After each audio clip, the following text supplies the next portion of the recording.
ஓங்கிலா அருணாச்சல் பிரதேசத்தோட ஒரு கிராமத்துல இருந்தா. அது சைனாவுக்கு ரொம்ப பக்கத்துல இருந்தது. ஓங்கிலாவோட குடும்பத்துல அவளோட வயசான அம்மா 3 சின்ன குழந்தைங்க இருந்தாங்க. ஓங்கிலாவோட குடும்ப செலவு விவசாயம் செஞ்சுதான் பண்ணாங்க.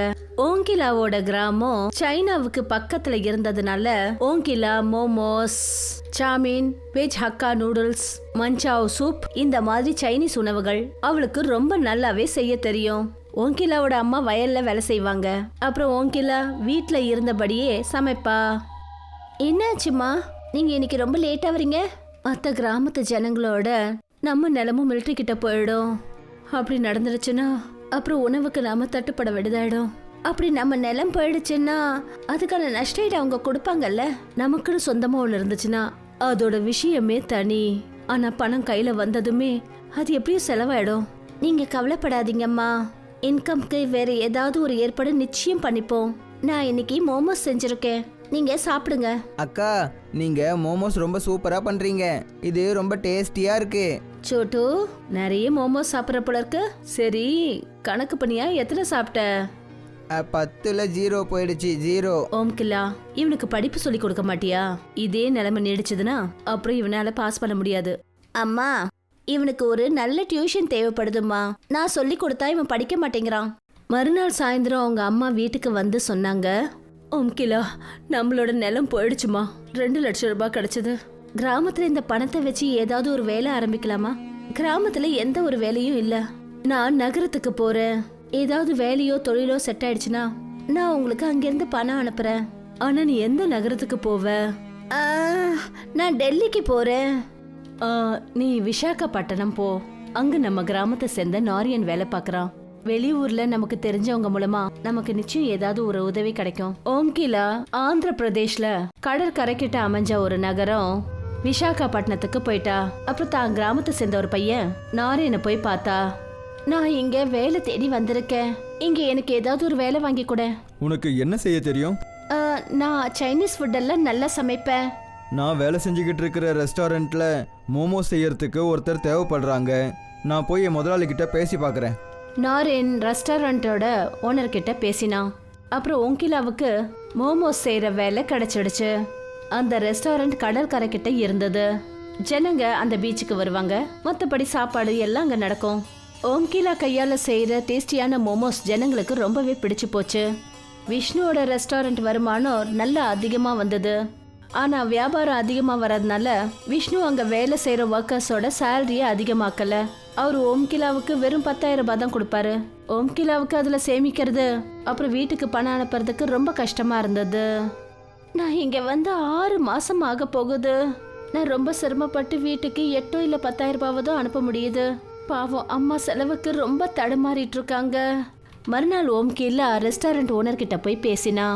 அங்கிள், என்னோட சேலரியை 15,000 ரூபாவா கொடுங்களேன். என்னால வீட்டுக்கு பணம் அனுப்ப முடியல. அதுக்கு நான் என்ன பண்றது? நான் உன்னோட குடும்பத்தை காப்பாத்துறதுக்காக தான் ரெஸ்டாரண்ட் வச்சிருக்கேனா? உனக்கு வேலை கொடுத்துருக்கான்ல, அதுவே நான் உன் மேல காட்டுற பெரிய கருணை தான். சேலரிலாம் அதிகமாகாது. போய் வேலையை பாரு. அப்போ ஓம்கிலா கிட்ட வேற எந்த ஒரு வழியும் கிடையாது. அதனால அவர் ரெஸ்டாரண்ட்ல வேலை பார்க்கறதுல கவனமா இருந்தா. அந்த ரெஸ்டாரண்ட் கிட்ட அடிக்கடி ஒரு நாய் வரும். ஓம்கிலா அதுக்கு மோத்தின்னு பேரு வச்சா. மோத்தி அங்க வரும்போதெல்லாம் ஓம்கிலா அதுக்கு சாப்பிட 2 மோமோஸ் கொடுப்பா. ஒரு நாள் ரெஸ்டாரண்டோட ஓனரு ஓம்கிலா நாய்க்கு மோமோஸ் கொடுக்கறத பார்த்துட்டாரு. மோமோஸ் பண்றதுக்கான பொருளை எல்லாம் உன்னோட அப்பாவோட காசை வச்சும் வாங்கலல்ல, நீ நாய்ங்களுக்கு போய் மோமோஸை கொடுத்துட்டு இருக்க. இந்த 2 மோமோஸை நாய் சாப்பிட்றதுனால உங்களுக்கு அப்படி என்ன குறைஞ்சு போயிடுச்சு? ஒரு சின்ன விஷயத்துக்கு ஏன் எங்க அப்பா அம்மாவெல்லாம் இழுக்கிறீங்க நீங்க? இந்த மோமோஸுக்கான பணத்தை உன் சேலரியில இருந்து கட் பண்ணிடுவேன். அந்த மாசம் விஷ்ணு வெறும் 8,000 ரூபாய் தான் ஓம்கிலாவுக்கு கொடுத்தாரு. அந்த ரெஸ்டாரண்ட் முதலாளியோட கொடூரமான செயலால ஓம்கிலா ஒரு முடிவெடுத்தா. ஓம்கிலா நாரியன் கிட்ட சொன்னா, நான் இங்கே என்னோட வேலையை விடுறேன். நான் இப்ப எனக்குன்னு சொந்தமா ஒரு பிசினஸ் ஆரம்பிக்க போறேன். ஆனா அதுக்காக நீ நிறைய பொருட்களை வாங்க வேண்டியதெல்லாம் இருக்குமே.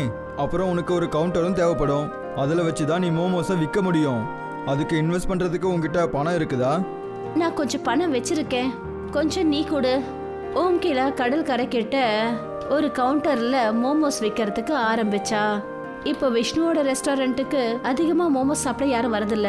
பீச்சுக்கு சுத்த வரவங்க அதிகப்படியான ஆட்கள் ஓம்கிலா கிட்ட மோமோஸ் சாப்பிடுவாங்க. ஓம்கிலா இப்போ மாசம் கிட்டத்தட்ட 20,000 ரூபாய் சம்பாதிக்க ஆரம்பிச்சா. விஷ்ணுக்கு ஓம்கிலாவோட கவுண்டர்ல கூட்டம் அதிகமா இருக்கிறத பார்த்து கவலையாயிடுச்சு. இவ்வளோ நாள் என்னோட ரெஸ்டாரண்ட்டில் மட்டும்தான் சைனீஸ் ஃபுட்டெல்லாம் வித்துட்டு இருந்துச்சு. ஆனால் இந்த பொண்ணு வந்து என்னோட அதிகாரத்தையே முடிச்சு வச்சுட்டாலே. இவ என்னைக்கு வேணா என்ன மாதிரியே ரெஸ்டாரண்ட்டும் ஓப்பன் பண்ணிடலாம். ஒரு சின்ன செடி பெரிய மரமாகறதுக்குள்ள அதை வெட்டி அழிக்கிறது தான் நல்லது. விஷ்ணு ஒரு நாள் ஓம்கிலா கிட்ட போய் என்ன சொன்னாருன்னா, ஓம்கிலா, என்னோட புது ஒர்க்கர்ஸ் மோமோஸை நல்லாவே செய்ய மாட்டேங்கிறாங்க. நான் என்ன சொல்கிறேன்னா, நீ மறுபடியும் என் ரெஸ்டாரண்ட்டுக்கு வேலைக்கு வந்துடு. நான் உன்னோட சேலரியை 2,000 ரூபாய் அதிகமாக்கி தரேன். வேண்டாம் அங்கிள், இப்போ நான் 20,000 ரூபாய் சம்பாதிக்கிறேன். உங்க ரெஸ்டாரண்ட்ல வேலை செய்ய வேண்டிய அவசியம் எனக்கு இப்ப இல்ல. அப்படின்னா நீ உன்னோட கவுண்டரை என்னோட ரெஸ்டாரண்ட்ல இருந்து தூரமா கொண்டு போ. எதுக்காக பண்ணணும்? ஏன் இந்த பீச்சோட நிலம் உங்க அப்பாவுக்கு சொந்தமா? ஓம்கிலாவோட வாயில இருந்து குத்துற மாதிரி வார்த்தையை கேட்டதும் விஷ்ணுவுக்கு ரத்தம் கொதிக்க ஆரம்பிச்சது. நீங்க மோமோஸை தவிர இன்னும் வேற என்னென்னமோ சேல்ஸ் பண்றீங்க, அதுல ஃபோக்கஸ் பண்ணுங்க. அப்படி உங்களால அட்ஜஸ்ட் பண்ண முடியலன்னா நீங்க உங்க ரெஸ்டாரண்ட்டை வேற எங்கேயாவது ஷிஃப்ட் பண்ணிக்கோங்க. இவ்வளோ நாளா இந்த பொண்ணு என்கிட்ட தான் சேலரியை வாங்கிக்கிட்டு இருந்தா. ஆனா இப்ப இவ எனக்கே வாய்ப்பு தராளா? இவளோட அகங்காரத்தை ஒட்டுமொத்தமா அழிச்சு வைக்கலன்னா என்னோட பேரு விஷ்ணு சந்திர தேசாய் கிடையாது. அன்னைக்கு ராத்திரி ஓம்கிலா தன்னோட ரூமுக்கு போன போது 2 ஆட்கள் அவளை பிடிச்சிட்டாங்க. நீ மட்டும் உன்னோட கவுண்டரை விஷ்ணு அண்ணனோட கடையிலேருந்து தூரமாக கொண்டு போய் வைக்கலன்னா அது உனக்கும் உன்னோட குடும்பத்துக்கும் கொஞ்சம் கூட நல்லது கிடையாது. எங்களோட ஆளுங்க அருணாச்சல் பிரதேஷ்லேயும் இருக்காங்க. அவங்க உன்னோட குடும்பத்தையும் கண்காணிச்சுட்டு தான் இருக்காங்க. அந்த 2 பேரும் ஓம்கிலாவை மிரட்டிட்டு போயிட்டாங்க.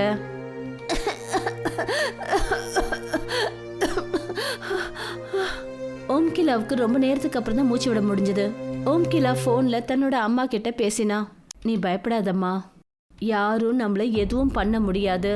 நீ உன் வேலையில கவனத்தை செலுத்து. நீ உடனே இப்ப போலீஸை போய் பாரு. ஓம்கிலா போலீஸ் கிட்ட போய் ரிப்போர்ட் பண்ணா. போலீஸ் விஷ்ணு கிட்ட போச்சு. விஷ்ணு அண்ணன், நீங்க இந்த ஏரியாவில் ரொம்பவே நல்ல மனுஷன். நீங்க ஒருத்தனோட உயிரை எடுத்து கொலைகாரன் ஆகணும்னு நினைக்கிறீங்களா? இல்லை இன்ஸ்பெக்டர் சார், நான் யாரையும் கொல்லணும்னு நினைக்கவே இல்லையே. நான் அந்த பொண்ணை பயமுறுத்தணும்னு மட்டும்தான் நினைச்சேன். இந்த மாதிரி பயமுறுத்துற வேலையெல்லாம் நீங்க பண்ணிட்டு இருக்காதீங்க, இல்லைன்னா உங்களோட நிலைமை ரொம்பவே மோசமாயிடும். அந்த பொண்ணை அவளோட வேலையை செய்ய விடுங்க. போலீஸ் போனதுக்கு அப்புறம் விஷ்ணு யோசிக்க ஆரம்பிச்சாரு. பலத்தால வேலையே நடக்காது. நான் நல்லா மாட்டிக்குவேன். நம்ம புத்தியை வச்சு தான் ஏதாவது பண்ணணும். கொஞ்ச நாளைக்கு அப்புறம் ஓம்கிலா கிட்ட ஒரு பொண்ணு வந்தா. ஹலோ மேம், நான் ஹிந்துஸ்தான் பே கம்பெனி மூலமா வந்திருக்கேன். ப்ளீஸ் நீங்க எங்க கோட் ஸ்கேனரை போட்டுக்கிறீங்களா? அதுக்கு பண செலவாகுமே. இது ஃப்ரீ. நீங்க என்கிட்ட உங்க மொபைலை கொடுங்க. இப்பவே நான் உங்க அக்கௌண்ட்டை இதுல லிங்க் பண்ணிடுறேன். கஸ்டமர்ஸ் எல்லாம் ஆன்லைன்ல பேமெண்ட் பண்ண முடியுமான்னு கேட்க ஆரம்பிச்சாங்க. அதனால ஓம்கிலா யோசிச்சா, சரி நாமளும் இந்த ஸ்கேனரை போடலான்னு முடிவு பண்ணா. ஓம்கிலா தன்னோட மொபைலை அந்த பொண்ணுக்கிட்ட கொடுத்தா. அந்த பொண்ணு ஒரு ஹேக்கர். அவளை விஷ்ணு அனுப்பி வச்சிருந்தாரு. அந்த பொண்ணு ஓம்கிலாவோட பேங்க் அக்கௌண்ட்ல இருந்து எல்லா பணத்தையும் எடுத்துட்டா. இந்தாங்க, முடிஞ்சது. மறுநாள் ஓம்கிலா தன்னோட ஏடிஎம்ல இருந்து பணத்தை எடுக்கிறதுக்காக போனா. அப்பதான் அவளுக்கு தெரிஞ்சது அவளோட அக்கௌண்ட்ல ₹1 காசு கூட இல்லைன்னு. ஓம்கிலா உடனே பேங்க்குக்கு போனா. அவ தன்னோட அக்கௌண்ட்டை பத்தி அங்க விசாரிச்சா. பேங்க்ல அவகிட்ட சொன்னாங்க, அதாவது அவ ஆன்லைன் பேமெண்ட் ஏமாற்றத்துக்கு பலியாயிட்டான்னு. ஓம்கிலாவுக்கு புரிஞ்சு போச்சு, அந்த ஹிந்துஸ்தான் பேல இருந்து வந்த பொண்ணு அவளை ஏமாத்திட்டான்னு. ஓம்கிலா அந்த பொண்ணை பத்தின ரிப்போர்ட் போலீஸ் ஸ்டேஷன்ல பண்ணா. ஆனா அந்த பொண்ணை பத்தி எந்த ஒரு விவரமும் கிடைக்கல. அங்க விஷ்ணு ஓம்கிலாவோட கவுண்டர்ல இருந்த பொருள் எல்லாத்தையும் திருடிட்டாரு. அதுலதான் ஓம்கிலா எல்லா பொருட்களையும் வச்சிருந்தா. இப்போ ஓம்கிலா கிட்ட இன்வெஸ்ட்மெண்ட்டுக்கு பணமும் கிடையாது, அப்புறம் பொருளும் கிடையாது. அவ அழுதுகிட்டே நாரியனை பாக்கிறதுக்கு போனா. நான் ஏமாந்துட்டேன் நாரியன். என்னாச்சு ஓம்கிலா, நீ எதுக்காக அழுதுட்டு இருக்க? ஓம்கிலா நாரியன் கிட்ட எல்லா விஷயங்களையும் சொன்னா. எனக்கு உன்னால 10,000 ரூபாய் ஹெல்ப் பண்ண முடியுமா? நாரியன் 2 நாளைக்கு முன்னாடி தான் கிராமத்தை விட்டு வந்திருந்தான். என்ன மன்னிச்சிடு ஓம்கிலா, நான் முந்தா நேத்து தான் என் தங்கச்சி கல்யாணத்தை முடிச்சிட்டு கிராமத்துல இருந்து வந்தேன். எல்லா பணத்தையும் கல்யாணத்துல செலவாக்கிட்டேன். ஓம்கிலா பீச்ல உட்காந்து அழுதுட்டு இருந்தா. அப்பதான் அந்த இடத்துக்கு அந்த நாய் மோத்தி வந்தது. அதுக்கு தான் ஓம்கிலா மோமோஸ் கொடுப்பா. இன்னைக்கு உன்கிட்ட கொடுக்கறதுக்கு எனக்கு எதுவுமே இல்லை, நான் எல்லாத்தையும் இழந்துட்டேன். மோத்தி உடனே ஒரு கடவுளா மாறினா. நான் சமுத்திர தேவன் வருணன். இந்த நாயோட உருவத்துல இந்த பீச்சில் சுத்திக்கிட்டே ஜனங்களுக்கு உதவி பண்ணிக்கிட்டு இருக்கேன். நீங்க எனக்கு எதுக்கு தரிசனம் கொடுத்தீங்க? நான் என்னைக்கும் பூஜை கூட பண்ணது கிடையாது. கடவுள் எப்பவும் ஒரு பிராணியோட ரூபத்துல வந்து தான் ஜனங்களுக்கு பரீட்சை வைப்பாரு. வருணதேவன் ஓங்கிலா கிட்ட சில விதைகளை கொடுத்தாரு. இந்த விதைகளை கடற்கரை ஓரமாக புதைச்சி வச்சுடு. அதிலிருந்து வர செடியில இருந்து உனக்கு மோமோஸ் கிடைக்கும். அந்த மோமோஸை உன்னால மட்டும்தான் அந்த செடியிலிருந்து பறிக்க முடியும். இப்படி சொல்லிட்டு வருணதேவன் மறைஞ்சிட்டாரு. ஓங்கிலா அந்த விதைகளை மண்ணுல புதைச்சா மறுநாளே செடிகள் வளர்ந்து வந்தது. அதுல மோமோஸ் வளர்ந்துருந்தது. ஓம்கிலா அந்த மோமோஸை பறிச்சு ஒரு கூடையில வச்சா. அப்புறம் மோமோஸை விற்க ஆரம்பிச்சா. அந்த மோமோஸ்ல அதே சுவை இருந்தது. அதுல ஓம்கிலா தன்னோட கையால செஞ்ச மோமோஸோட சுவை இருக்கும். விஷ்ணுக்கு இந்த விஷயம் தெரிஞ்சதும், அதாவது ஓம்கிலா மண்ணுல மோமோஸ் செடி வளர்த்திருக்கான்னு, அவரு ராத்திரியில மோமோஸை பறிக்கிறதுக்காக போனாரு. விஷ்ணு எவ்வளவோ முயற்சி பண்ணி பார்த்தாரு. ஆனா ஒரு மோமோஸை கூட பறிக்க முடியல. அப்புறம் அந்த செடியையும் பிடுங்க முடியல. விஷ்ணு மார்க்கெட்டுக்கு போய் விஷப்பூச்சி மருந்தை வாங்கிட்டு வந்தாரு. அது பயிர்களை அழிக்கக்கூடியது. அவரு அந்த மோமோஸ் செடியில பூச்சி மருந்தை தெளிச்சாரு. இனிமேதான் ஆட்டம் ஆரம்பிக்குது. அப்பதான் வேகமா ஒரு அலை வந்தது. அது செடியில இருந்த பூச்சி மருந்து எல்லாத்தையும் சுத்தமாக்கிடுச்சு. விஷ்ணு ஒரு வண்டியில நிறைய மரக்கட்டைகளை அள்ளிக்கிட்டு வந்தாரு. அவர் அந்த மரக்கட்டைகளை மோமோஸ் செடி மேல போட்டுட்டாரு. அப்புறம் அந்த மரத்துல அவரு பெட்ரோலை ஊத்தி நெருப்பு வச்சாரு. விஷ்ணு இப்ப எல்லா காரியமும் முடிஞ்சிரும்னு நினைச்சாரு. ஆனா அப்பதான் பீச்ல பயங்கரமா மழை பெய்ய ஆரம்பிச்சது. அப்புறம் நெருப்பு அணைஞ்சிடுச்சு. இந்த மழை இந்த நேரத்துல தான் வரணுமா? அப்பதான் நாரியன் அந்த இடத்துக்கு வந்தான். நீங்க எதுக்காக சார் இப்படி பண்ணிட்டு இருக்கீங்க? ஓம்கிலா என்கிட்ட சொல்லியிருந்தா இந்த மோமோஸ் ஒரு தெய்வம் அவளுக்கு கொடுத்த வரமா. யாராலையும் இதை எதுவுமே பண்ண முடியாது. நான் ஒரு நாத்திகன். எனக்கு இந்த தெய்வத்தை பத்தியும் வரத்தை பத்தியும் எந்த ஒரு நம்பிக்கையும் கிடையாது. நான் என்னோட வாழ்க்கையில எல்லாத்தையும் என்னோட கடின உழைப்பை வச்சு தான் சம்பாதிச்சேன். ஓம்கிலாவோட இந்த மோமோஸை நான் உன் கண்ணு முன்னாடியே அழிச்சு காட்டுறேன். நீயே அதை பாரு. அப்பதான் ஓம்கிலா அங்க வந்தா. விஷ்ணு அங்கர், என்னோட மோமோஸ் செடிக்கு எந்த பாதிப்பையும் உருவாக்காதீங்க. அப்புறம் நான் மறுபடியும் போலீஸை போய் பார்த்து அவங்க கிட்ட உங்களை பத்தி கம்ப்ளைண்ட் பண்ணுவேன். ஒருவேளை இவ அடிக்கடி போலீஸ் ஸ்டேஷனுக்கு போனானா என்னோட இமேஜே அழிஞ்சு போயிடுமே. இப்ப நம்ம இங்க இருந்து ஒதுங்கி போறது தான் நமக்கு நல்லதா இருக்கும். நீ தப்பா நினைக்கிற ஓம்கிலா. நான் இந்த மோமோஸை பார்த்துட்டு போலான்னு தான் இந்த இடத்துக்கு வந்தேன். அது உனக்கு பிடிக்கலன்னா நான் இப்பவே இந்த இடத்த விட்டு போயிடுறேன். நரீன், நீ ஏன் கூட வா. விஷ்ணு நாரியனை கூட்டிக்கிட்டு தன்னோட வீட்டுக்கு போனாரு. நரீன், நீ எனக்கு ஒரு வேலை பண்ணணும். என்ன வேலை முதலாளி? நீ உன்னோட கிராமத்துக்கு போ. எப்படியாவது ஓம்கிலாவோட அம்மாவுக்கும் அவனோட தம்பிங்களுக்கும் ஜுரம் வர வச்சுடு. ஒருவேளை அவங்களுக்கு உடம்பு சரியில்லைன்னா ஓம்கிலா அவங்கள பாத்துக்கிறதுக்காகவே இந்த இடத்த விட்டு அவங்க ஊருக்கு போயிடுவாள்ல. அப்புறம் ஒரு வழியா ஓம்கிலா என்னோட வழியில இருந்தும் நகர்ந்து போயிடுவா. நீ இந்த வேலையை செஞ்சனா நான் உனக்கு 15,000 ரூபாய் பணம் தருவேன். ஆனா நீ இந்த வேலையை செய்யலன்னா உன்னை நான் வேலையை விட்டு ஒரடியா தூக்கிடுவேன். நாரியனுக்கு தர்ம சங்கடம் ஆயிடுச்சு. அன்னைக்கு ராத்திரி அவனால தூங்க முடியல. அட கடவுளே, நான் என்ன பண்றது? என்னால வேலையை விட்டு போக முடியாது. என்னோட மனைவியும் குழந்தையும் பசியாலேயே செத்துருவாங்க. என் முதலாளி சொன்ன வேலையை முடிக்கிறத தவிர என்கிட்ட வேற எந்த வழியும் இல்லை. இதுக்கு மேல என்ன நடந்தாலும் பார்த்துக்கலாம். நான் இந்த பாவத்தை எனக்காக ஒன்றும் செய்யலையே. ஒரு கட்டாயத்தால தான் இது எல்லாத்தையும் செய்ய வேண்டியிருக்கு. கடவுளே, என்னை மன்னிச்சிடுங்க. அவன் கிராமத்துக்கு போனான். அப்புறம் ஓம்கிலா வீட்டுக்கு ஸ்வீட் கொண்டு போனான். ஓம்கிலாவோட அம்மா நாரியனுக்கு சித்தி. சித்தி, நான் புதுசா ஒரு மோட்டார் சைக்கிள் வாங்கியிருக்கேன். அதுக்காக தான் ஸ்வீட் கொண்டு வந்திருக்கேன். ஓம்கிலாவோட அம்மா நாரியனை ரொம்பவே நம்புவாங்க. ரொம்ப சந்தோஷமான விஷயம்ப்பா. அது சரி, வீட்ல எல்லாரும் நல்லா இருக்காங்கல்ல? அது சரி, ஓம்கிலா எப்படி இருக்கா? வீட்ல எல்லாருமே நல்லா இருக்காங்க. ஓம்கிலாவோட வியாபாரமும் சூப்பரா போகுது. உங்களோட பொண்ணு ரொம்ப கடின உழைப்பாளி. இப்படி ஒரு பொண்ணு அதிர்ஷ்டம் இருக்கிறவங்களுக்கு மட்டும் தான் கிடைப்பா. கொஞ்ச நேரம் பேசிட்டு நாரியன் அந்த இடத்த விட்டு போயிட்டான். ஓம்கிலாவோட அம்மா அப்புறம் அவளோட தம்பிங்க எல்லாரும் ஸ்வீட் சாப்பிட்டாங்க. அவங்க 4 பேருக்கு உடம்பு சரியில்லாம ஆயிடுச்சு. அவங்களோட உடல்நல ரொம்பவே மோசமாயிடுச்சு. ஓம்கிலா தன்னோட குடும்பத்தை பாத்துக்கிறதுக்காக திரும்பி வீட்டுக்கு வர வேண்டியதாயிடுச்சு. இனிமே எனக்கு எந்த பயமும் இல்லை. இந்த செடிகளை புடுங்க தானே முடியாது, ஆனா இதை என்னால அழிக்க முடியும்ல. விஷ்ணு ஒரு ரோலரை எடுத்துட்டு வந்தாரு. அவர் அந்த செடி மேல ரோலரை ஏத்தினாரு. ஆனா அப்ப கூட அந்த செடிங்களுக்கு எந்த ஒரு பாதிப்பும் ஏற்படல.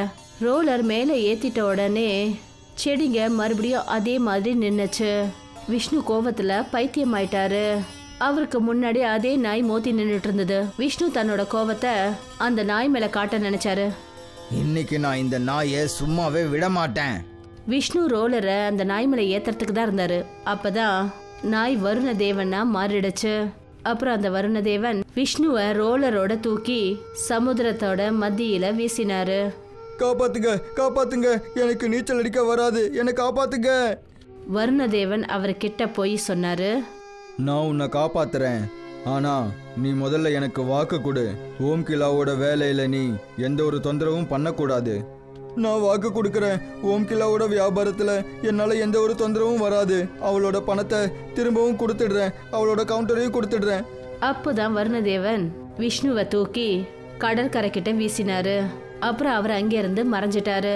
அவர் ஓம்கிலாவோட வீட்டுக்கு வந்தாரு. அப்புறம் ஓம்கிலாவோட குடும்பத்தையும் சரி பண்ணாரு. ஓம்கிலா நகரத்துக்கு திரும்பி வந்தா. அப்புறம் அவளோட வியாபாரத்தை பழையபடி நடத்தினா. கமலாபுரம்ங்கிற ஒரு கிராமம் இருந்தது. அங்க லக்ஷ்மண் தன்னோட பொண்ணு ரீமா கூட வாழ்ந்துகிட்டு இருந்தாரு. ரீமாவோட அம்மா ரீமா சின்ன வயசுலயே இறந்து போயிட்டதால லக்ஷ்மண் ரீமாவை நல்லபடியா கவனிச்சுக்கிறதுக்காக ஷில்பாங்கிற ஒரு பொண்ணை இன்னொரு கல்யாணம் பண்ணிக்கிட்டாரு. ஷில்பா வீட்டுக்கு வந்ததுல இருந்து லக்ஷ்மண் ரொம்ப சந்தோஷமா இருந்தாரு. ஏன்னா ரீமாக்கு ஒரு அம்மாவோட பாசம் கிடைக்கும்னு நினைச்சாரு. ஆனா அவர் யோசிச்சதுக்கு தலைக்கிழையா நடந்தது. ஷில்பா ரீமாவை வீட்டு வேலைகள் எல்லாத்தையும் செய்ய வச்சிட்டு இருந்தா. பாத்திரம் விளக்குறது, துணி துவைக்கிறது, அப்புறம் தன்னோட கை கால்களையும் அமுக்க வச்சா. ரீமாவை தனக்கு சேவை செய்யற மாதிரியான ஒரு பணிப்பெண்ணா வச்சுக்கிட்டு இருந்தா. எல்லா வேலைகளையும் ரீமாவையே செய்ய வச்சிட்டு இருந்தா. ஆனா லக்ஷ்மணுக்கு ஷில்பா செய்யறது எதுவுமே தெரியாது. இன்னமும் தூங்கிட்டு இருக்கியாமா மகாராணி? எத்தனை வேலைகள் இருக்கு, ஏந்திரி. நாள் முழுக்க பாரமா வீட்லயே உட்கார வேண்டியது. ஆனா வேலையை மட்டும் கொஞ்சம் கூட செய்யறது கிடையாது. காலங்காத்தால என்ன எதுவும் சொல்லாதீங்க. நான் நாள் முழுக்க சும்மா இருந்தேனா இந்த வீட்டு வேலையெல்லாம் யார் செய்றா? நீ நல்லாவே வார்த்தைக்கு வார்த்தை பேசுறது கத்துக்கிட்டடி. வரட்டும் உங்க அப்பாவை. எல்லா விஷயத்தையும் அவர்கிட்டயே நான் சொல்லிடுறேன். சொல்லிக்கோங்க. நான் என்ன அவருக்கு பயப்படவா போறேன்? நானும் உண்மை எல்லாத்தையும் சொல்லிடுவேன். நானும் யாருக்கும் குறைஞ்சவ கிடையாது. முதல்ல அவரை வரட்டும், அப்புறம் நீ பாரு. நானும் உன்னை பத்தி நல்லா கம்ப்ளைண்ட் பண்ணிடுவேன். நீங்க எந்த ஒரு வேலையும் செய்யாம ஜாலியா மொபைலையே பார்த்துட்டு இருக்கீங்கன்னு சொல்லிடுவேன். எல்லாரோட பொறுமைக்கும் ஒரு அளவு இருக்கும். நீங்க நாள் முழுக்க ஓய்வு எடுத்துக்கிட்டே இருப்பீங்க. வரட்டும் எங்க அப்பாவை. சாயந்தரம் லக்ஷ்மண் ரொம்பவே நொந்து போய் வீட்டுக்கு திரும்ப வந்திருந்தாரு. லக்ஷ்மணோட கவலையா இருக்கிற மூஞ்சிய பார்த்து ஷில்பா இப்படி சொன்னா, என்னாச்சுங்க? ஏன் இவ்ளோ கவலையா இருக்கீங்க? ஏதாவது பிரச்சனையா என்ன? உங்களை யாராவது ஏதாவது சொல்லிட்டாங்களா? ரீமா, ஏதாவது சாப்பிடறதுக்கும் குடிக்கிறதுக்கு தண்ணியும் எடுத்துட்டு வா. அட நான் என்னன்னு சொல்லட்டும்? யாருமே ஒண்ணுமே சொல்லல. ஆனா ஓனர் வந்து என்ன வேலையில இருந்து தூக்கிட்டாங்க. எங்க கம்பெனியை மூடிக்கிட்டே இருக்கு. கம்பெனி எல்லாம் லாஸ்ல போய்கிட்டே இருக்குல்ல. அதனால ஓனருக்கு பெரிய இழப்பு. அதனால அவங்க ரொம்ப வருஷமா வேலை பார்த்துக்கிட்டே இருப்பாங்கல்ல, அவங்கள வேலையில இருந்து தூக்கிட்டாங்க. என்ன சொல்றீங்க நீங்க? நீங்க அந்த இடத்துல நிறைய வருஷமா வேலை செஞ்சுட்டு இருந்தீங்க. இப்போ உங்களுக்கு வேலையே இல்லனா நாம என்னத்தை சாப்பிடுறது? அட கடவுளே. குழந்தை வேற பெரியவள ஆயிட்டே இருக்கா. அவளோட கல்யாணத்துக்காக கொஞ்சம் காசு சேர்த்து வச்சிருக்கோம். அதை நாம பயன்படுத்தி ஏதாச்சும் வியாபாரத்தை பண்ணி ஆகணும். அப்பா, நாம வடாப்பா வியாபாரத்தை ஏன் பண்ணக்கூடாது? இந்த வியாபாரம் ரொம்ப நல்லா ஓடும்பா. இந்த வடாப்பா வியாபாரத்தை கொஞ்சம் காசு வச்சு நிறைய லாபத்தை சம்பாதிக்கலாம்ப்பா. அப்புறம் ஜனங்களுக்கும் கம்மி காசுலயே வயிறு நிரம்பிடும்பா. அதோடவே வடாப்பாவோட விலை ரொம்ப கம்மியா இருக்கிறதுனால ஜனங்க நிறைய வாட்டி சாப்பிடுவாங்க. பிசினஸ்ல என்ன இருக்கு? நீங்க ஏதாவது வேலையே தேடுங்க. பெருசா வந்துட்டா வடாப்பா வியாபாரத்தை செய்யறதுக்கு. போய் உன் வேலைய பாரு. இல்ல, ரீமா சரியாதான் சொல்றான். வடாப்பா வியாபாரம் ரொம்ப நல்லபடியா நடக்கும். நான் இப்பவே அதுக்காக ஏதாச்சும் பண்றேன். ஆமாம்பா, உங்களுக்கு இந்த வியாபாரத்துல யாரு உதவி செஞ்சாலும் செய்யாட்டியும் நான் மட்டும் கண்டிப்பா பண்ணுவேன். யாரு செஞ்சாலும் செய்யாட்டியுமா? என்னடி சொல்ல வர? நானும் என் புருஷனுக்கு வேலையில உதவி செய்வேன். நீங்க எப்படி உதவி செய்வீங்கன்ட்டு எனக்கு நல்லாவே தெரியுமே. எல்லா வேலையும் என்னையே செய்ய வைப்பீங்க, எனக்கு நல்லா தெரியும். ரீமா சொன்ன மாதிரியே லக்ஷ்மண் வடாப்பா வியாபாரத்தை ஆரம்பிச்சாரு. இங்கேயும் ஷில்பா ரீமா கிட்ட இருந்தே வேலை வாங்கிக்கிட்டு இருந்தா. கஸ்டமர்ஸ்க்கு வடாப்பாவ் கொடுக்கறதுல இருந்து பெரிய பெரிய பாத்திரங்களை தேய்க்கிற வரைக்கும் எல்லா வேலையும் ரீமா தான் செஞ்சுக்கிட்டு இருந்தா. ஆனா ஷில்பா மகாராணி ஆட்டம் உக்காந்துக்கிட்டே இருப்பா. இப்படியே ஒரு மாசம் கடந்தது. லக்ஷ்மண் எப்படியாவது ரீமாவை ஸ்கூல்ல சேர்த்து விடணும்ட்டு நினைச்சுக்கிட்டு இருந்தாரு. ஆனா ஷில்பா இப்படி சொன்னா, ஸ்கூலு ஊலுன்ட்டு எதுவுமே தேவையில்லை. நாம இன்னொரு வடாப்பாவ் தள்ளு வண்டியை வச்சாகணும். ரீமா அடுத்த வருஷத்துலயும் படிக்கலாம்ல. அப்புறம் நீங்க அவ மேல கொஞ்சம் நிறையவே அக்கறை காட்டுறீங்க போலயே. நமக்குன்னு ஒரு குழந்தை யாராவது வந்திருந்தா நீங்க இப்படியே அக்கறை காட்டிருப்பீங்களா? அட எனக்கு தெரியும், எல்லா வேலையும் என் செல்லக்குட்டி தான் பண்ணிக்கிட்டே இருக்கான்னு. எல்லா வேலையும் நீ அவகிட்ட பண்ண சொல்லிட்டே இருக்க. கடையோட லக்ஷ்மி இவன் மட்டும்தான், இவதான். அவ தான் எல்லாத்தையும் செய்யறானா, நான் என்ன பண்ணிட்டு இருக்கேன்? நான் உங்களுக்கு பாரமா இருக்கேன்ல. அந்த கடை என்னோடது, நான் தான் எல்லா வேலையும் செஞ்சு இந்த அளவுக்கு கொண்டு வந்திருக்கேன். அதனால இந்த வடா பாவ் கடையை நீங்க எனக்கு கொடுத்துருங்க. அதுக்கப்புறம் நீங்க ஏன் கூட இருப்பீங்களா இல்ல உங்க பொண்ணு கூட இருப்பீங்களான்னு முடிவு செஞ்சுக்கோங்க. ஷில்பாக்கும் லக்ஷ்மணுக்கும் நடுவுல ஒரு பெரிய சண்டையே ஆயிடுச்சு. லக்ஷ்மண் தன்னோட பொண்ணு ரீமாவோடையே இருந்தாரு. இன்னொரு பக்கம் ஷில்பா பிறந்த வீட்ல இருந்து தன்னோட தம்பியை கூப்பிட்டுக்கிட்டு அந்த பழைய வியாபாரத்தை அவளே தனியா நடத்த ஆரம்பிச்சா. ஆனா அந்த கடை ரீமாவால தான் ஓடிக்கிட்டு இருந்தது. இதனால ஷில்பாவோட கடைக்கு சில கஸ்டமர்ஸ் தான் வந்துட்டு இருந்தாங்க. ஆனா லக்ஷ்மணும் ரீமாவும் தனி ஆளுங்களாயிட்டாங்க. அதோடவே இப்போ லக்ஷ்மணுக்கு வேற ஒரு வேலையும் இல்ல. செல்லக்குட்டி, கொஞ்சம் மாசத்துக்கு முன்னாடி நான் எப்படி இருந்தனோ அப்படியே ஆயிட்டேன். மறுபடியும் நான் வேலையை தேடியே ஆகணும். ஷில்பா நம்மக்கிட்ட இருந்து கடையை பொணுக்கிக்கிட்டா. அவங்க தம்பியை கூப்பிட்டு அவங்க கூட வியாபாரம் பண்ணி நம்மளை தனியா அனாதையா விட்டுட்டா. நீங்க கவலைப்படாதீங்கப்பா. நாம ஏன் தலைகீழையான வடாப்பாவை விற்க கூடாது, அதுவும் ஒரு புது கடையில. உல்டா வடாப்பாவா? உல்டா வடாப்பாவ் அது எப்படி? இது புது விதமான வடாப்பாவ். இதுல பாவுக்குள்ள உருளைக்கிழங்க ஸ்டஃப் பண்ணுவாங்கப்பா.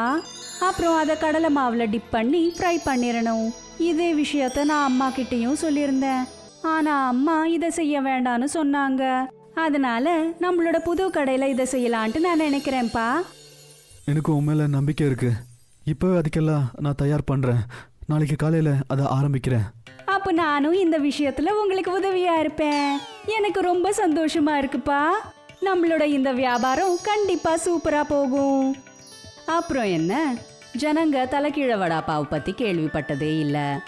ரீமா இப்படி தலைகீழ வடாப்பா வியாபாரத்தை ஆரம்பிச்சிருக்கான்ட்டு அவங்களுக்கு எல்லாருக்கும் தெரிய வந்ததும் அந்த தலைகீழ வடாப்பாவை சாப்பிட்றதுக்காக எல்லா கஸ்டமர்ஸும் ரீமாவோட கடைக்கு தான் வந்துட்டு இருந்தாங்க. அவங்களோட வியாபாரம் முதல் நாள்ல இருந்தே சூப்பரா போயிட்டு இருந்தது. இன்னொரு பக்கம் ஷில்பாவோட கடையில இருந்து ஒருத்தர் கூட வடாப்பாவை வாங்கிக்கவே இல்ல.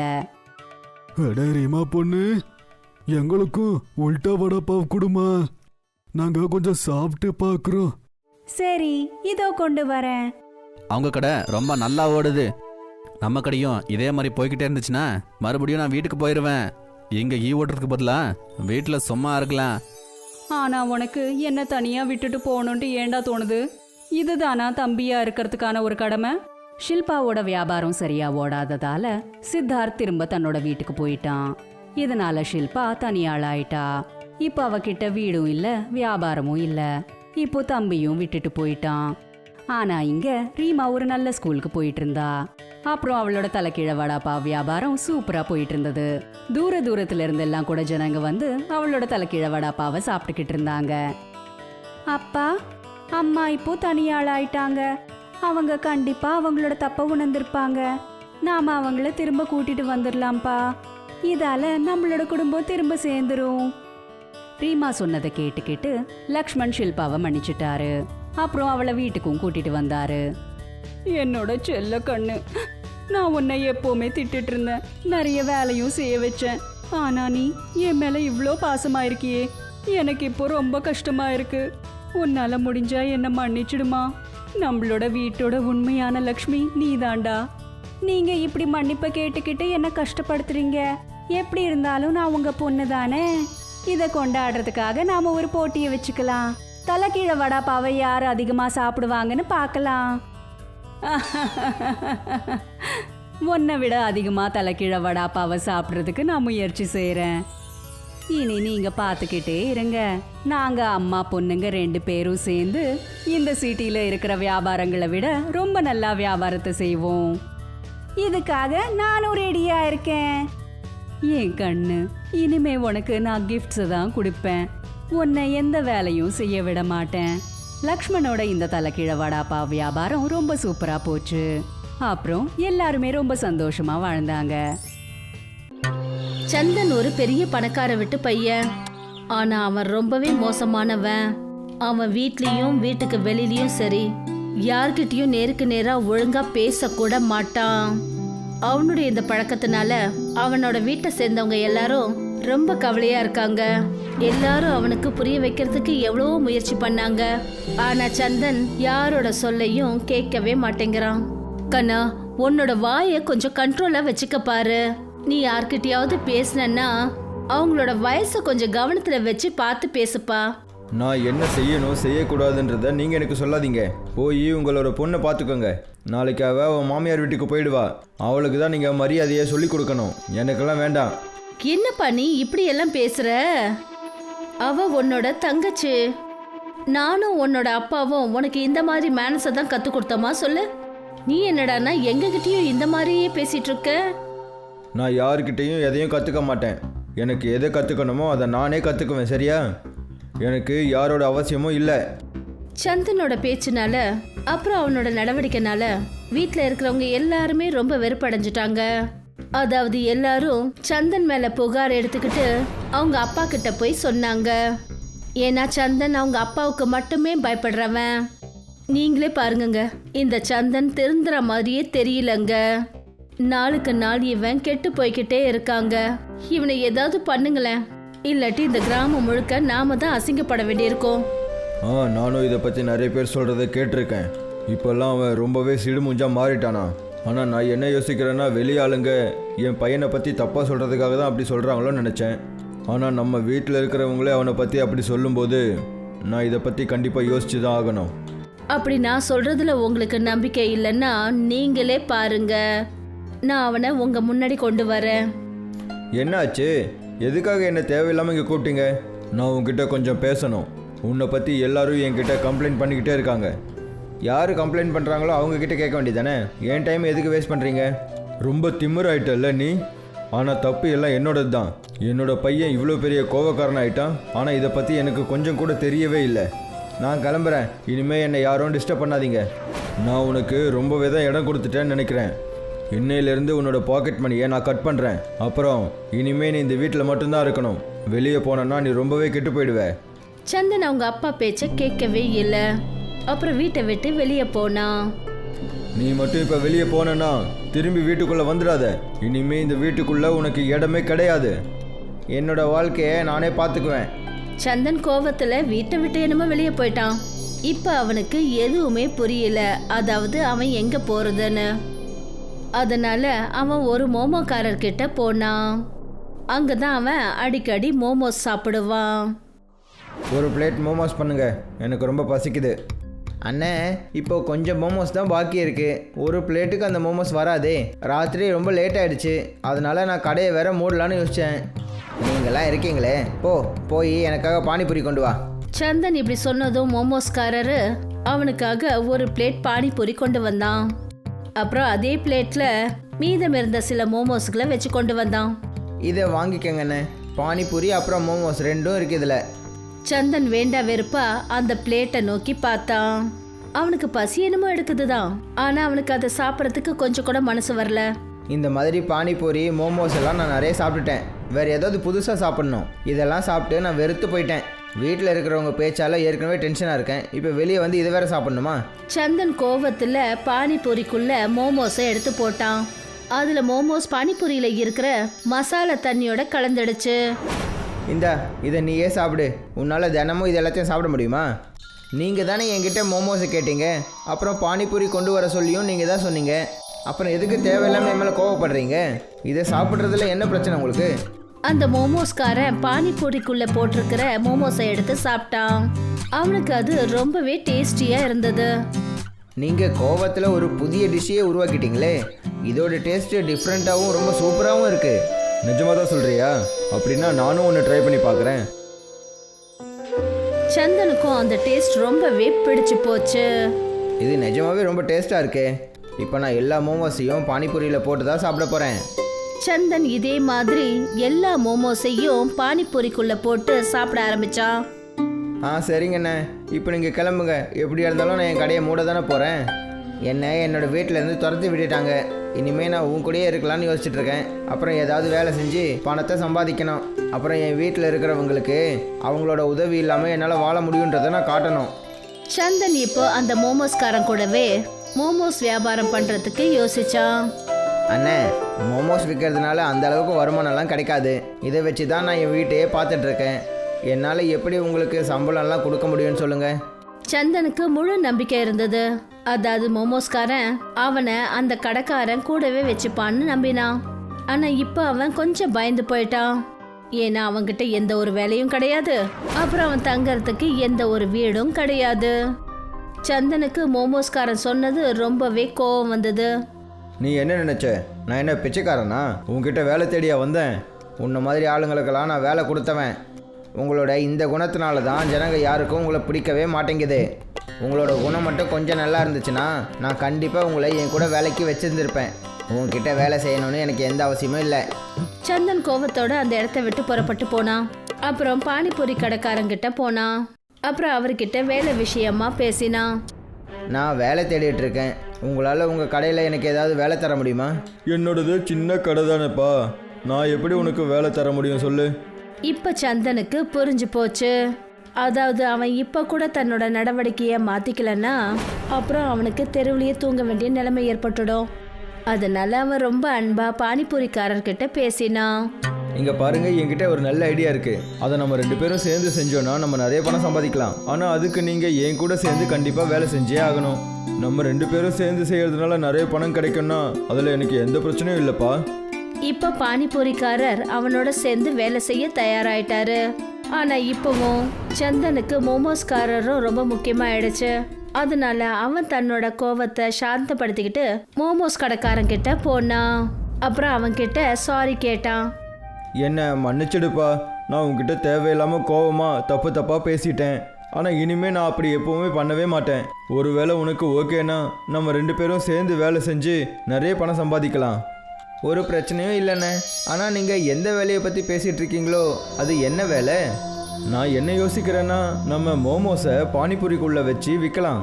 அதோட டேஸ்ட்டு ஜனங்களுக்கு கண்டிப்பாக ரொம்ப பிடிக்கும். அப்புறம் நம்ம 3 பேரும் சேர்ந்து நிறைய பணத்தை சம்பாதிக்கலாம். இது ரொம்பவே நல்ல ஐடியாண்ணே. ஆனால் அதுக்கு முதல்ல நம்ம நிறைய பானிபூரிகளை வாங்க வேண்டியது இருக்குது. இல்லை, அதுக்கு எந்த அவசியமும் இல்லை. நான் பானிபூரிக்காரர்கிட்ட இந்த விஷயத்தை பற்றி முன்னாடியே பேசிட்டேன். அவரும் இதுக்கு தயாராக இருக்காரு. நல்ல காரியத்தை நம்ம எதுக்காக லேட் பண்ணணும்? நம்ம 3 பேரும் சேர்ந்து நாளைக்கு காலையிலேயே இந்த வியாபாரத்தை ஆரம்பிக்கலாம். சந்தன் இன்னைக்கு மோமோஸ்காரன் கூட அவனோட கடையிலேயே படுத்து தூங்கினான். அப்புறம் காலையில எழுந்து 2 பேரும் சேர்ந்து மோமோஸ செஞ்சாங்க. அப்புறம் கூடவே பானிபூரிக்காரரும் பானிபூரிய தயார் பண்ணி பக்கத்துல வச்சாரு. இப்ப இவங்க 3 பேரும் கடைக்கு வெளியில ஒரு போர்டை போட்டாங்க. மோமோஸ் பானிபூரிக்காரர். அது சரிங்கண்ணே, உங்க கடையில மோமோஸ் கிடைக்குமா இல்ல பானிபூரி கிடைக்குமா? நாங்கள் எல்லாம் ஒரு புது டிஷ்ஷை செஞ்சுருக்கோம், மோமோஸ் பானிபூரி. இதோட டேஸ்ட் ரொம்ப சூப்பராக இருக்கும். அப்படின்னா ஒரு தடவை நான் கண்டிப்பா ட்ரை பண்றேன். நீங்க எனக்கு ஒரு பிளேட் மோமோஸ் பானிபூரி கொடுங்க. சந்தனும் அவனுடைய நண்பர்களும் சேர்ந்து ரொம்ப நல்லதா ஒரு பிளேட் மோமோஸ் பானிபூரியை தயார் பண்ணாங்க. இந்தாங்க உங்களோட மோமோஸ் பானிபூரி. அந்த பொண்ணு மோமோஸ் பானிபூரியை சாப்பிட்டா. இன்னைக்கு எனக்கு நீங்க ஒரு வித்தியாசமான டிஷ் கொடுத்துருக்கீங்க. இது என்னோட மம்மிக்கும் ரொம்ப பிடிக்கும். நீங்க எனக்கு ஒரு பிளேட் பேக் பண்ணி கொடுத்துருங்க. சந்தன் ஒரு பிளேட் மோமோஸ் பானிபூரிய கவர்ல கட்டி அந்த பொண்ணு கையில கொடுத்தான். அப்புறம் இதே போல நிறைய கஸ்டமர்ஸ் அவங்க கடைக்கு வந்தாங்க. அதனால இவங்க 3 பேருக்கும் ஒரே நாள்ல பயங்கரமான வியாபாரம் நடந்தது. நம்ம கஷ்டப்பட்டு உழைச்சி நல்ல வார்த்தைகளை மட்டும் பேசணும்னா நம்மளால எந்த வேலையையும் செய்ய முடியும். நான் இந்த விஷயத்த நல்லாவே புரிஞ்சுக்கிட்டேன். இப்ப சந்தன் தன்னோட கோவத்தெல்லாம் விட்டுட்டு எல்லார்கிட்டயும் நல்லபடியா பேச ஆரம்பிச்சான். அப்புறம் எல்லாருக்கும் அவனுடைய மாறி போன இந்த குணங்கள் ரொம்ப நல்லா இருந்தது. கொஞ்ச நாள் கடையில வேலை செஞ்சதுக்கு அப்புறம் சந்தனுக்கு தன்னோட வீடு ஞாபகம் வந்தது. அப்புறம் அவன் தன்னோட வீட்டுக்கு போனான். எப்படி இருக்கீங்கம்மா? நான் நல்லா இருக்கேன்ப்பா. ஆமா, நீ எங்க போன? எங்களுக்கு ரொம்பவே கவலை ஆயிடுச்சுப்பா. இனிமே இங்க யாரும் உன்னை எதுவும் பேச மாட்டாங்கப்பா. ஆனா நீ வீட்டை விட்டு மட்டும் வெளியே போயிடாதா? நான் இப்போ ரொம்ப மாறிட்டேம்மா. இப்போ நான் என்னோட சொந்த வியாபாரத்தையும் ஆரம்பிச்சிட்டேன். சந்தன் இப்ப தங்குறதுக்கு தன்னோட வீட்டுக்கு வர ஆரம்பிச்சான். கைலாஷ்புரான்னு பேர் கொண்ட ஒரு கிராமம் இருந்தது. கைலாஷ்புராவோட ரொம்ப அற்புதமான விஷயம் என்னன்னா அந்த கிராமம் ஒற்றுமைக்கு பேர் போனது. மத்த கிராமங்கள் மத்த ஊரை சேர்ந்தவங்க எல்லாரும் கைலாஷ்புரா கிராமத்தோட ஒற்றுமைய பத்தி ரொம்ப பெருமையா பேசுவாங்க. ஆனா கொஞ்ச நாளா கைலாஷ்புரா கிராமத்தை சேர்ந்த ஜனங்க வறண்டு போனதுனாலையும் மழை இல்லாத காரணத்தினாலையும் ரொம்ப கவலையோட இருந்தாங்க. இந்த நதியில ஒரு சொட்டு தண்ணி கூட மிச்சம் இல்லாம போயிடுச்சு. நதி வத்திடுச்சு, குளம் வத்திடுச்சு. அப்புறம் அடி பம்புலையும் 3 மணி நேரம் அடிச்சாலும் ஒரு சொட்டு தண்ணி கூட வர மாட்டேங்குது. இந்த நதியை பார்த்தாலே எனக்கு ரொம்ப தாகமா இருக்கு. அதனால தான் நான் சொல்றேன், கொஞ்ச நாளைக்கு நம்ம எல்லாரும் நகரத்துக்கு போயிடுவோம். குறைஞ்சது 2 வேளை சாப்பாட்டுக்காவது ஏதாவது செய்யலாம்ல. அப்படியே நகரத்துக்கு போறதா இருந்தாலும் எப்படி போறது? நம்ம கையில அந்த அளவுக்கு பணம் கிடையாதே. நகரம் என்ன இங்க ரொம்ப பக்கத்துலயா இருக்கு? மாட்டு வண்டி, ட்ரெயின், இந்த மாதிரி நிறைய வண்டிங்களோட வாடகைங்க கூட ரொம்பவே அதிகமாயிடுச்சு. நீயும் ரொம்ப சரியா தான் சொல்ற. இனிமே நம்மளால எதுவுமே பண்ண முடியாது. சரி வா, நம்ம கிராமத்துக்கே போய் பார்ப்போம். வெயில்ல இந்த தாகத்தால தவிக்கிறதுக்கு பதிலா நம்ம கடல் தண்ணியே குடிக்கலான்னு தோணுது. அட முராரி, நீ என்னப்பா பேசிட்டு இருக்க? கடலோட உப்பு தண்ணியை நம்ம எப்படி குடிக்க முடியும் சொல்லு? வேற என்ன பண்றது ஹீரான்னு? வெயிலால நிலைமை அப்படிதானே இருக்கு.